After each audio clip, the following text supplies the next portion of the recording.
प्रधानमंत्री नरेंद्र मोदी मन की बात कार्यक्रम के जरिए करेंगे देश को संबोधित। 66वें एपिसोड का सुबह 11 बजे दूरदर्शन और ऑल इंडिया रेडियो के सभी चैनलों से होगा प्रसारण।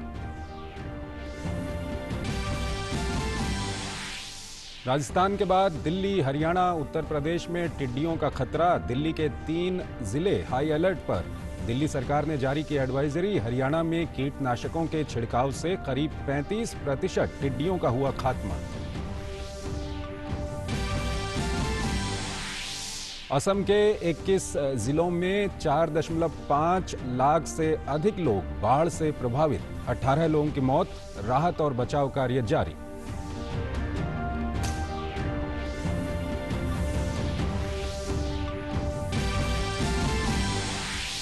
भारत में कोविड-19 की रिकवरी रेट बढ़कर हुई 58%। 1,97,000 सक्रिय मामले।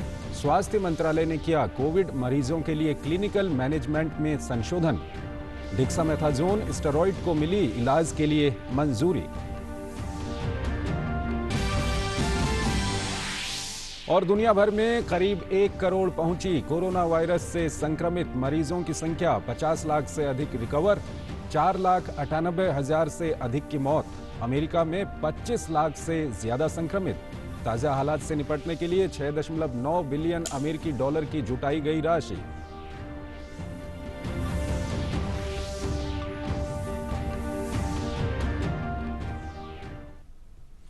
नमस्कार, डीडी न्यूज में आपका स्वागत है। मैं हूं चंद्रशेखर जोशी और आइए अब खबरें देखते हैं विस्तार से।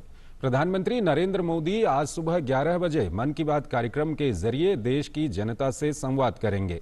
ये मन की बात कार्यक्रम का 66वां एपिसोड होगा। इस कार्यक्रम को ऑल इंडिया रेडियो और दूरदर्शन के सभी चैनलों पर प्रसारित किया जाएगा। इसके साथ ही आकाशवाणी, डीडी न्यूज, पीएमओ और सूचना प्रसारण मंत्रालय के यूट्यूब चैनलों पर इसे लाइव प्रसारित किया जाएगा। हिंदी प्रसारण के बाद ऑल इंडिया रेडियो इसे क्षेत्रीय भाषाओं में प्रसारित करेगा।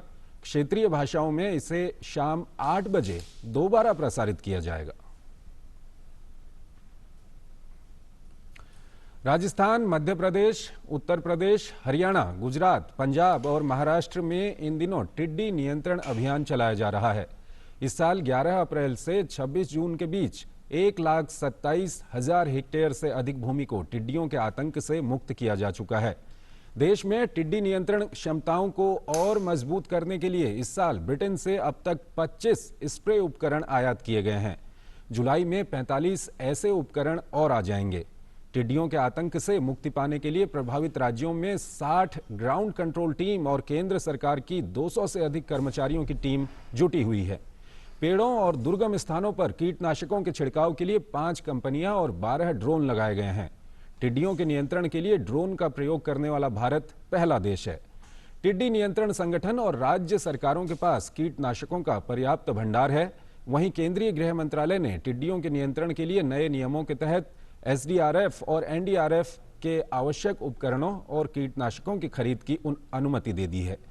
इसके अलावा उपकरणों और कीटनाशकों की खरीद के लिए राजस्थान को 14 करोड़ जबकि गुजरात को 1 करोड़ 80 लाख रुपए की वित्तीय सहायता स्वीकृत की गई है। हालात पर नजर रखने के लिए विभिन्न स्तरों पर लगातार समीक्षा बैठकें चल रही हैं।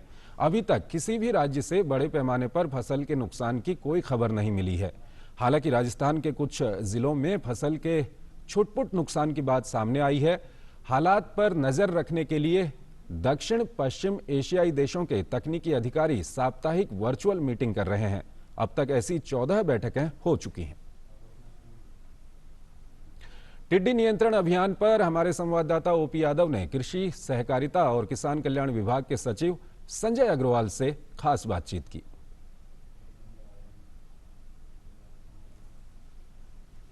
अफगानिस्तान के रास्ते सीमा पार पाकिस्तान से भारत में टिड्डियों के दल ने देश में कई जगह अपना आतंक बचा रखा है। टिड्डियों के नियंत्रण के लिए भारत सरकार लगातार काम कर रही है। कीटनाशकों का छिड़काव करने के अलावा विदेशों से मशीनें भी मंगवाई गई है। क्या है टिड्डी नियंत्रण की भारत सरकार की पहल, इस विषय पर बात करने के लिए हमारे साथ मौजूद है केंद्रीय कृषि एवं सहकारिता सचिव संजय अग्रवाल जी। अब तक किस तरह के प्रयास किए जा चुके हैं? इस बार लोकस्ट की संभावना काफ़ी ज़्यादा वृद्धि थी और काफ़ी ज़्यादा बढ़ने की संभावना थी। कई सालों बाद लास्ट ईयर लोकस्ट आया था और करीब 4 लाख हेक्टेयर में कंट्रोल किया गया था। इस बार काफ़ी बढ़ के आएगा, तो उसकी तैयारी पहले से ही भारत सरकार ने स्टार्ट कर दी थी। पिछली बार ग्राउंड कंट्रोल टीम हमारे पास 35 थी। एक ग्राउंड कंट्रोल टीम करीब 2000 हेक्टेयर को एक बार में कवर कर देती है। तो समय रहते भारत सरकार ने जनवरी से टीम बढ़ाने का प्रयास कर दिया था। आज 60 टीमें हो गई हैं और जुलाई में 45 टीम और ऐड होकर 105 टीम हो जाएंगी। इंग्लैंड से 15 अल्वा मास्ट V4 मशीनें भी मंगवाई गई हैं। इस तरह भारत सरकार पूरी सजग है, लेकिन उसके बावजूद भी अभी भी कई जगह इसका प्रकोप है। 15 एडिशनल मशीन आ गई और करीब और मशीनें आने वाली हैं। करीब 45 मशीनें और 11 जुलाई से पहले आ जाएंगी। और मुझे बताते बहुत खुशी भी है कि आजकल मेक इन इंडिया का माननीय प्रधानमंत्री का सपना था, इस मशीन को वहाँ से लेके आए। तो काफ़ी लोगों ने चैलेंज लिया और चैलेंज लेके एक कंपनी ने उसकी मशीन का ट्रायल किया और ट्रायल सक्सेसफुल हो गया। अब वो कमर्शियल उत्पादन में जा रहा है। तो मुझे पूरी उम्मीद है कि एक हफ्ते के अंदर पूरी दुनिया में, जो पूरी दुनिया का एक ही सप्लायर है, देश में एक सप्लायर इसका आ जाएगा। संयुक्त राष्ट्र संघ ने, वर्ल्ड फूड ऑर्गेनाइजेशन ने इसकी तारीफ की कि भारत का जो समन्वित प्रयास रहा टिड्डी को नियंत्रण के लिए वैश्विक स्तर पर एक सराहनीय प्रयास है। अल्टीमेटली कंट्रोल ऑपरेशन के मारने की व्यवस्था होती है। जो लास्ट ईयर यहाँ पे कंट्रोल ऑपरेशन किया गया था, इनफैक्ट FAO ने कहा था कि इतना इफेक्टिव कंट्रोल मैकेनिज्म यूपी का, इंडिया का नहीं होता तो काफ़ी बांग्लादेश तक काफ़ी आगे पहुँच सकती थी। दूसरा, ड्रोन का पहली बार उपयोग किया पूरी दुनिया में, इसलिए FAO ने उसका अप्रिशिएट करते हुए कहा है कि इसकी स्टडी करके इसका लाभ मिलेगा। तो केंद्रीय कृषि एवं सहकारिता सचिव संजय अग्रवाल, जिनका मानना है कि टिड्डियों पर नियंत्रण करने के लिए भारत सरकार न केवल लगातार काम कर रही है, बल्कि केंद्रीय टिड्डी नियंत्रण दल के 200 से भी अधिकारी और कर्मचारी राज्य सरकार के साथ समन्वय और सहयोग स्थापित कर जमीनी स्तर पर कीटनाशकों का छिड़काव करने के लिए अन्य जरूरी कार्य कर रहे हैं, ताकि इन टिड्डियों का जमीनी स्तर पर समूल रूप से नष्ट किया जा सके। मेरे सहयोगी कैमरामैन आलोक के साथ मोपी यादव, DD न्यूज, दिल्ली। और आइए अब बात करते हैं असम की। असम में पिछले कुछ दिनों से भारी बारिश हो रही है। पिछले 24 घंटों में भारी बारिश के कारण असम के 21 जिले बाढ़ की चपेट में आ गए हैं। असम राज्य आपदा प्रबंधन प्राधिकरण ने बताया कि असम में बाढ़ से प्रभावित लोगों की संख्या बढ़कर 4,62,777 हो गई है और गोलपाड़ा जिले में 2 और लोगों की जान चली गई है। असम में बाढ़ से अब तक 18 लोगों की मौत हो चुकी है। धेमाजी में सबसे ज्यादा करीब 1 लाख लोग बाढ़ से प्रभावित हुए हैं। धेमाजी, लखीमपुर, कामरूप, उदालगुरी, दरांग और बक्सा सहित असम के 21 जिलों के कुल 1289 गांव प्रभावित हुए हैं। राज्य सरकार ने स्थिति से निपटने के लिए 132 राहत शिविर स्थापित किए हैं, जिनमें बाढ़ से प्रभावित 19,496 लोग रह रहे हैं। रिपोर्ट के अनुसार 37,313.14 हेक्टेयर फसल क्षेत्र बाढ़ की चपेट में आ गया है। चीन और राजीव गांधी फाउंडेशन के कथित संबंधों को लेकर केंद्रीय सूचना एवं प्रसारण मंत्री प्रकाश जावड़ेकर ने एक निजी समाचार चैनल पर आरोप लगाया कि कांग्रेस ने राष्ट्रीय हितों के साथ समझौता किया है। This is compromising the national interest. This is compromising national interest because India has a peculiar relationship with China and we have issues to be solved, and till they took money from China and they were negotiating, they were also talking about FTAs, and as you know, in 2003 our trade deficit with China was just $1 billion. And now it is more than, during UPA time it went to $38 billion. So this is how this happened. This happened because Congress compromised on national interest. There was another yesterday revelation that the Rajiv Gandhi Foundation also received money from Prime Minister National Relief Fund. This is loot. This is fraud. And more importantly, what today you are revealing is a connection of Choksi to RGF funds. I also eager to see what it is.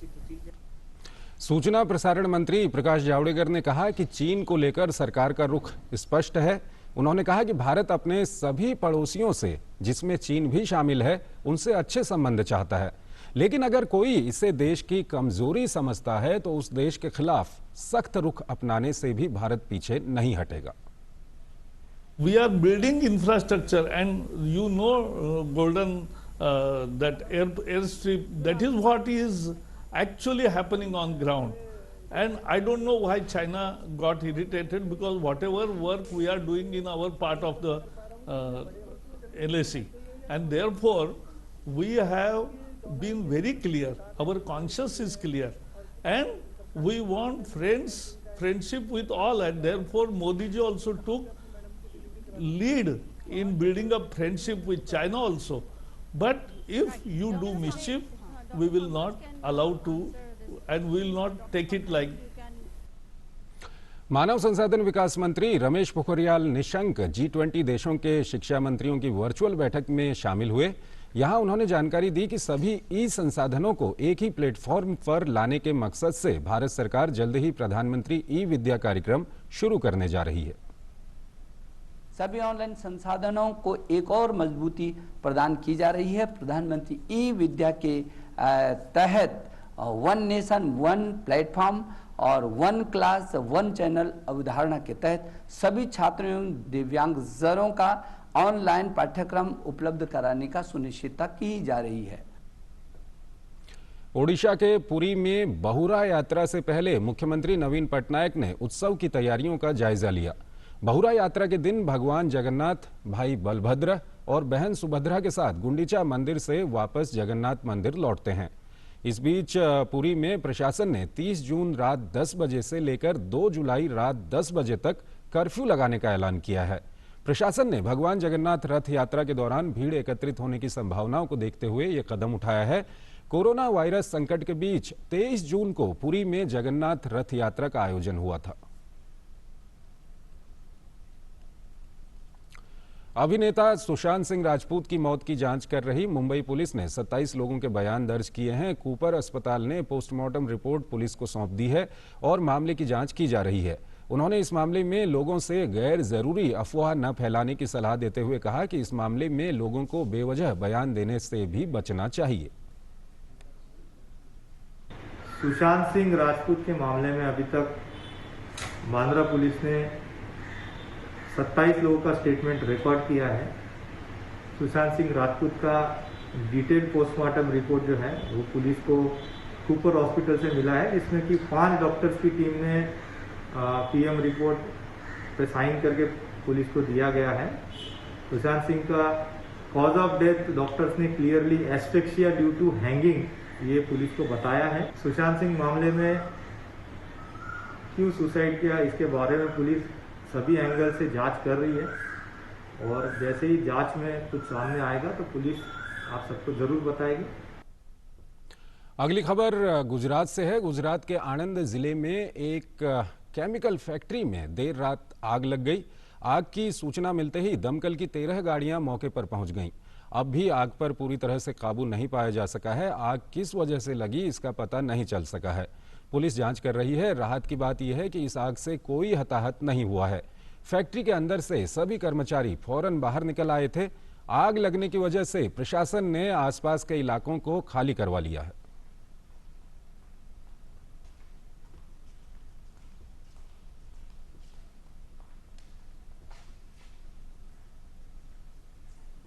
CBI ने राजस्थान के बहुचर्चित gangster आनंद पाल सिंह के encounter को सही करार देते हुए court में चार्जशीट पेश कर दी है।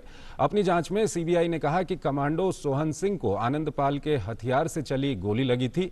एनकाउंटर में पुलिस को क्लीन चिट देने के साथ ही सीबीआई ने आनंद पाल की मौत के बाद उसके गांव सांवराद में आयोजित शोक सभा के पश्चात भड़के उपद्रव के मामले में 24 लोगों के खिलाफ चार्जशीट कोर्ट में पेश की है। सीबीआई ने 3 साल पुराने इस मामले की जांच पूरी करते हुए आनंदपाल सिंह की बेटी चरणजीत कंवर उर्फ चीनू, लोकेंद्र सिंह कालवी, सुखदेव सिंह गोगामेडी समेत 24 लोगों को आरोपी माना है। उन पर दंगा भड़काने, तत्कालीन नागौर एसपी और महिला आईपीएस पर जानलेवा हमला करने, पुलिस वाहनों को जलाने का आरोपी माना गया है।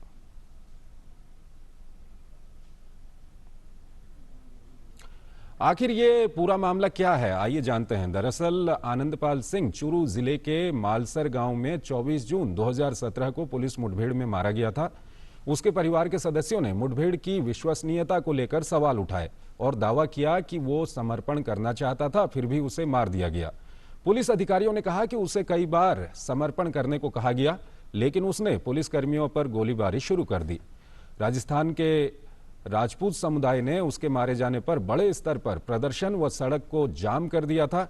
एनकाउंटर के बाद आनंदपाल के गांव सांवराद में सभा के दौरान उपद्रव भी हुआ था। उसमें एक युवक की मौत हो गई थी।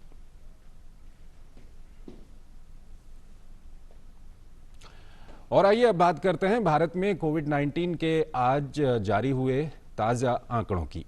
स्वास्थ्य मंत्रालय के अनुसार भारत में कोरोना वायरस संक्रमण के कुल सक्रिय मामले बढ़कर 2,03,051 हो गए हैं, जबकि स्वस्थ हो चुके लोगों की संख्या भी बढ़कर 3,09,712 हो गई है। मृतकों की संख्या बढ़कर 16,095 हो गई है। मरीजों के स्वस्थ होने की दर भी बढ़ी है, ये 58.56% हो गई है। ICMR के मुताबिक अब तक देश में कोरोना के 82,27,802 सैंपल टेस्ट किए जा चुके हैं। इसमें से 2,31,095 सैंपल कल टेस्ट किए गए हैं। एक वैश्विक फंड रेजिंग बैठक के जरिए कोविड-19 से निपटने के लिए 6.9 बिलियन अमेरिकी डॉलर की राशि जुटाई गई है। ये सम्मेलन यूरोपियन कमीशन और एडवोकेसी ग्रुप ग्लोबल सिटीजन का संयुक्त प्रयास था।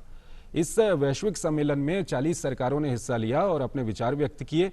यूरोपियन कमीशन और America, Canada, Germany, Sweden, Switzerland और नीदरलैंड्स जैसे कई देशों ने कोविड-19 के खिलाफ लड़ाई के लिए फंड जुटाया। इस राशि का इस्तेमाल कोविड-19 के टेस्ट, उपचार, वैक्सीन और दुनिया के सबसे गरीब और संसाधनहीन तबके की मदद के लिए किया जाएगा। First, we need a vaccine. Then we need to make this vaccine affordable. And for that, I'm trying to convince high-income countries to reserve vaccines not only for themselves, but also for low and middle-income countries. And this is what our campaign, Global Goal, Unite for Our Future, is all about. This is a stress test for solidarity. And this event here gives me hope. और आइए अब बात करते हैं दुनिया भर में corona संक्रमितों के आंकड़ों की, जो तेजी से बढ़ रहा है। तमाम उपायों के बाद भी विश्व में कोरोना संक्रमितों का आंकड़ा 99,39,000 के पार जा चुका है। साथ ही दुनिया भर में कोरोना के कारण मरने वालों की संख्या 4,97,000 से ऊपर चली गई है। अमेरिका में कोरोना वायरस से संक्रमित होने वाले लोगों की संख्या 25 लाख के पार पहुंच गई है। अब तक अमेरिका में इस वायरस से संक्रमित होकर मरने वाले लोगों की संख्या भी 1,25,000 से अधिक हो चुकी है। फ्लोरिडा, एरिजोना समेत कई प्रांतों में कोरोना वायरस से संक्रमित होने वाले लोगों की संख्या में बढ़त देखी जा रही है। इसे ध्यान में रखते हुए कई जगहों पर लॉकडाउन जैसे नियमों को दोबारा लागू किया जा रहा है। ब्राजील ने एस्ट्राजेनेका द्वारा प्रयोग के तौर पर विकसित की गई वैक्सीन के स्थानीय उत्पादन के लिए 127 मिलियन अमेरिकी डॉलर के करार पर हस्ताक्षर किए हैं। माना जा रहा है कि ये वैक्सीन कोविड-19 के खिलाफ लड़ाई में कारगर साबित हो सकती है। विश्व स्वास्थ्य संगठन के मुताबिक एस्ट्राजेनेका वैक्सीन कोविड-19 के खिलाफ लड़ाई में और महामारी की आधिकारिक वैक्सीन बनने की दौड़ में दुनिया में सबसे आगे है। ब्राजील कोविड-19 से दुनिया का दूसरा सबसे बुरी तरह प्रभावित देश है। और अगर फ्रांस की बात करें तो फ्रांस में राज्य समर्थित contact tracing app stop Covid को 1.9 मिलियन लोगों द्वारा डाउनलोड किया गया है, जो वहां की जनसंख्या का सिर्फ 2.7% है। फ्रांस के डिजिटल मामलों के मंत्री का कहना है कि लोग इस ऐप को अपने फोन से हटा रहे हैं, जिसका ये मतलब निकाला जा सकता है कि अब लोग कोरोना वायरस से कम डर रहे हैं। इस ऐप को 2 जून को लॉन्च किया गया था ताकि कोरोना वायरस के संक्रमण पर नजर रखी जा सके। ये ऐप उपयोगकर्ताओं को बताता है कि वो किसी संक्रमित व्यक्ति के संपर्क में आए हैं या नहीं। फ्रांस में कोविड-19 से मरने वालों की संख्या 29,780 है। वहीं संक्रमित मामलों की संख्या 1,99,470 का आंकड़ा पार कर चुकी है। ब्रिटेन की बात करते हैं। ब्रिटेन सरकार ने कोविड-19 को फैलने से रोकने के लिए उठाए गए कदमों के तहत ब्रिटेन के बाहर सभी जरूरी यात्राओं की अनुमति देते हुए नई ट्रैवल एडवाइजरी जारी की है, जिसके मुताबिक ब्रिटेन सरकार लाल, पीले और हरे रंग में देशों को श्रेणीबद्ध करेगी। सरकार ने एडवाइजरी में कहा है कि महामारी से कम खतरे वाले देशों से आने वाले यात्रियों को अब 14 दिनों के लिए क्वारंटीन नहीं करना होगा, बल्कि 14 दिनों का क्वारंटीन सिर्फ रेड जोन के देशों से आने वाले यात्रियों को ही करना होगा। English Premier League champion club Liverpool ने 30 साल बाद खिताब जीतने के बाद जश्न में सराबोर अपने प्रशंसकों के बर्ताव की निंदा की है। लंदन में शुक्रवार को चेल्सी की मैनचेस्टर सिटी पर 2-1 से जीत के साथ ही लिवरपूल का खिताब तय हो गया। इसके बाद क्लब के समर्थकों ने आतिशबाजी की और जमकर जश्न मनाया। जश्न के बीच लीवर बिल्डिंग में आग भी लग गई। मर्सीसाइड पुलिस ने कहा था कि प्रशंसकों को ये समझना चाहिए कि ये जश्न मनाने का समय नहीं है, उन्हें अपनी और दूसरों की सुरक्षा का ख्याल रखना चाहिए।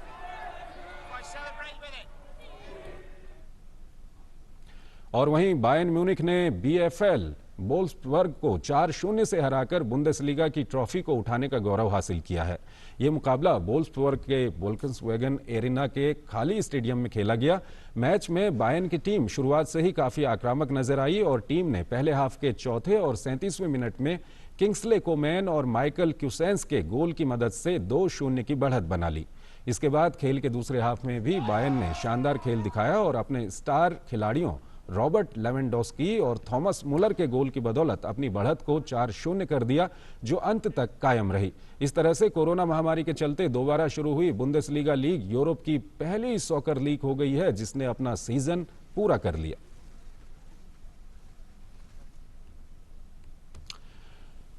बिहार के खगड़िया जिले के किसान वैज्ञानिक तरीके से मैथा की खेती करके न सिर्फ अपनी आय दोगुनी कर रहे हैं बल्कि लॉकडाउन में अपना रोजगार खो चुके दूसरे प्रवासी ग्रामीणों को भी काम मुहैया करा रहे हैं।